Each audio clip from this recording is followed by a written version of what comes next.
Hi guys, welcome back. My name is Scott, and today I'm going to be showing you how to paint the Sisters of Silence using the color scheme that I'm using for my personal army. So let's go ahead and dive into how I painted this model.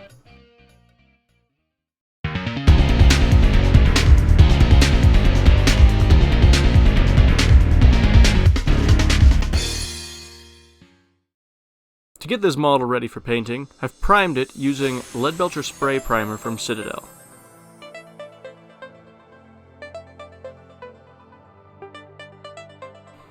We're going to begin this paint scheme by shading the entire model using Agrax Earthshade, and this will give all of those metal armor plates a somewhat brown, dirty look. Once we've allowed that shade to dry, we're going to take Leadbelcher and we're going to layer back over the armor panels, but we're going to leave the edges of the armor panel, any areas where the shade pooled up, darker, so we're not going to repaint those areas.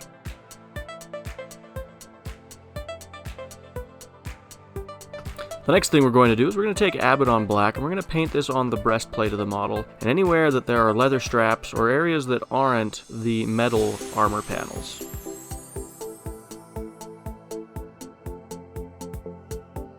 Once that black is in place, we're going to take Dark Reaper. We're going to use this to edge highlight all of the black areas we've just painted. Now this is a somewhat gray-blue color, and it's one of my favorites for highlighting black.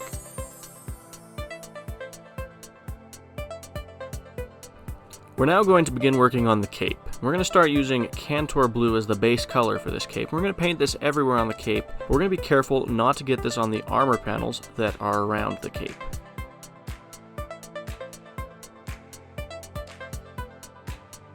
With that blue in place, we're going to begin shading it. We're going to use Drakenhof Nightshade for this. Now, just be careful not to go too heavy, as you don't want to turn the cape black. And this is a very dark shade, so it will do that if you go too heavy.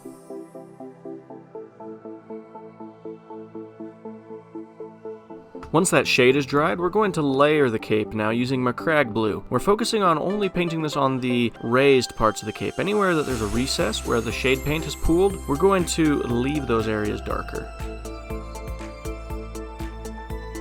With the cape all done, we're going to begin working on the skin on the head of the model. We're going to start with Cadian Fleshtone. We're going to use this as our base color for the skin. Just be careful not to get this on the mask that is on the face of the model.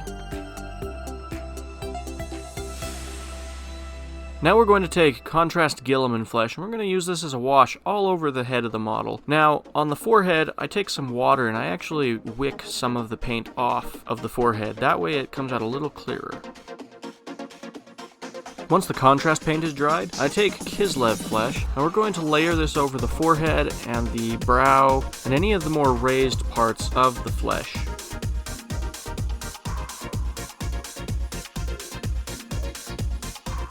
Next, we're going to take Flayed One Flesh, and we're going to paint just small lines across the forehead going horizontally. This is going to give the appearance of wrinkles in the forehead.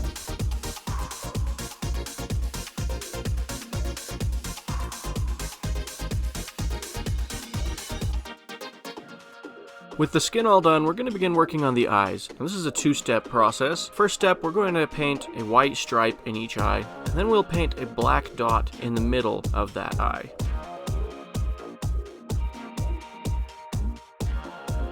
Now, if you're anything like me, you probably messed up painting the eyes here. And that's fine. Just take some of the skin paints we used earlier and touch up around the eye until you're happy with the result. Our next step is to paint the hair of this model. We're going to use Mournfang Brown as the base color for this. As always, just be careful not to get this brown on the areas you've already painted.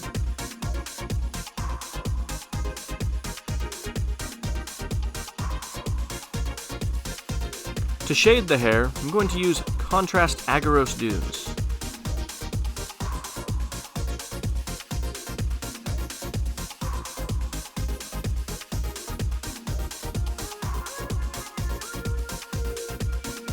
We're going to start picking out all of the trim and details of the armor, and we're going to use Gehenna's Gold as the base color for this. This is going to go on the shoulder pad, on any trim that's on the model, as well as on the emblem that's on the back of the cape.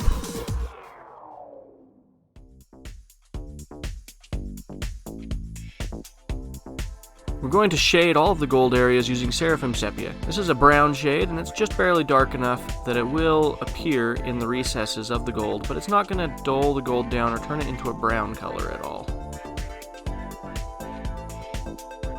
Now we're going to begin working on this model's sword. We're going to begin by washing the whole sword using contrast Talassar Blue. Now, after the blue is on there, but while it's still wet, we're going to take some water and we're going to dilute it down in some spots so that the silver shows through.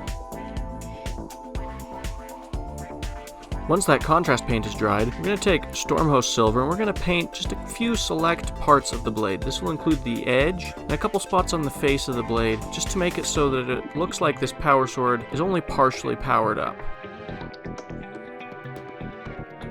Now we're going to go back to the hair, and we're going to take Baneblade Brown and we're going to edge highlight each of the individual hairs on this model.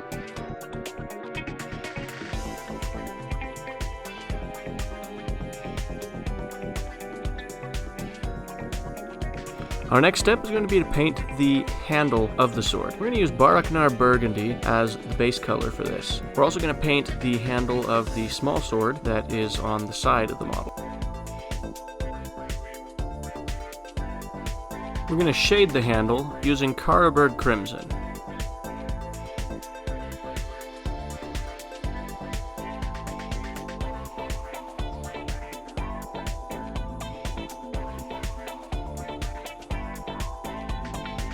Once that shade is dried, we're going to highlight the handle using Screamer Pink. We're just going to do horizontal lines following the indents and the patterning that's on the handle.